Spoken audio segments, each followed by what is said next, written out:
अपने विचारों पर ध्यान दो, क्योंकि वह तुम्हारे शब्द बनेंगे। अपने शब्दों पर ध्यान दो, क्योंकि वह तुम्हारे कर्म बनेंगे। अपने कर्मों पर ध्यान दो, क्योंकि वह तुम स्वयं बनोगे। गलती उसी से होती है जो मेहनत से काम करता है। निकम्मों की जिंदगी तो दूसरों की बुराई खोजने में खत्म हो जाती है। इज्जत इंसान की नहीं होती है, जरूरत की होती है। जरूरत खत्म तो इज्जत खत्म। बोलना सीखिए, वरना जिंदगी भर सुनना पड़ेगा। उड़ने में बुराई नहीं है, आप भी उड़े, लेकिन उतना ही जहां से जमीन साफ दिखाई देती हो। सिर्फ वो लोग आपकी परवाह करते हैं जो आपको तब भी सुन सकते हैं जब आप चुप होते हैं। चिंता उतना ही करिए जितने में काम हो जाए, उतना नहीं कि जिंदगी ही तमाम हो जाए।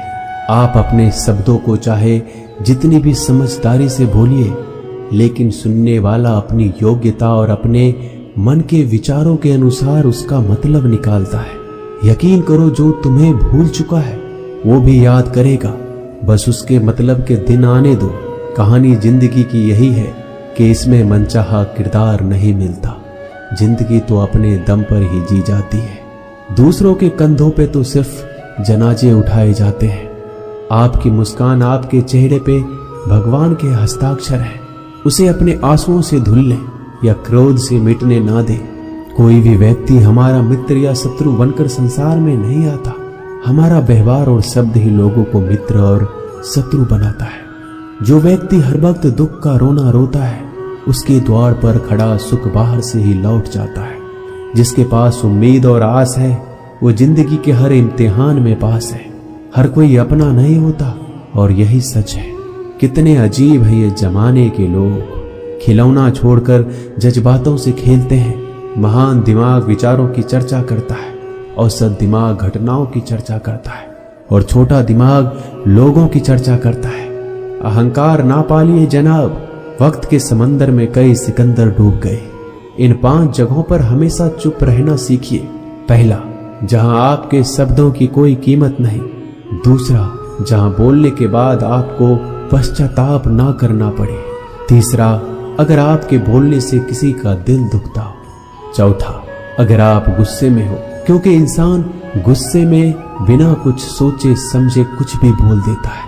और पांचवा, जहां आपको समझदारी से कोई सुनने वाला ना हो।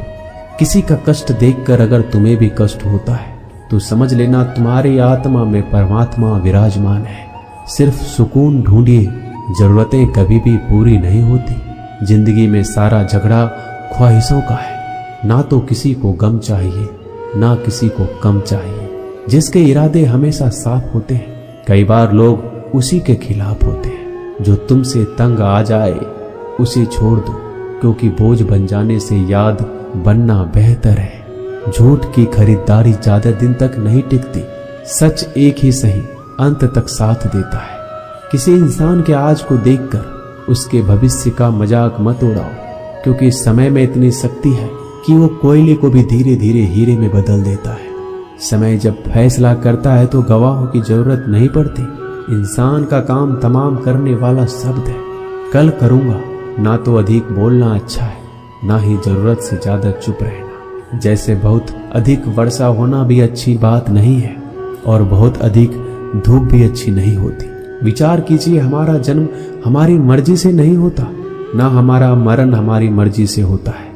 इस जन्म मरण के बीच में होने वाली सारी व्यवस्था हमारी मर्जी से कैसे हो सकती है। जिंदगी में हर मौके का फायदा उठाओ, पर किसी के मजबूरी का नहीं। अगर जिंदगी मौका देती है तो धोखा भी देती है।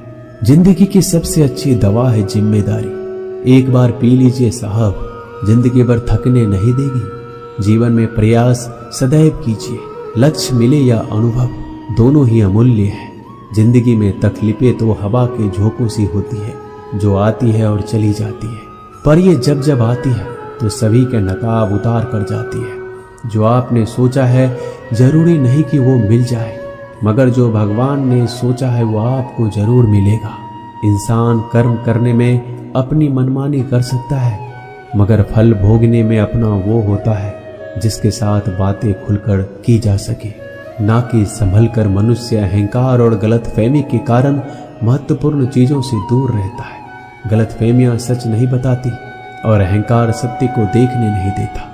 अगर आपके साथ जिंदगी खेल रही है तो आप निश्चित ही एक बेहतरीन खिलाड़ी होंगे।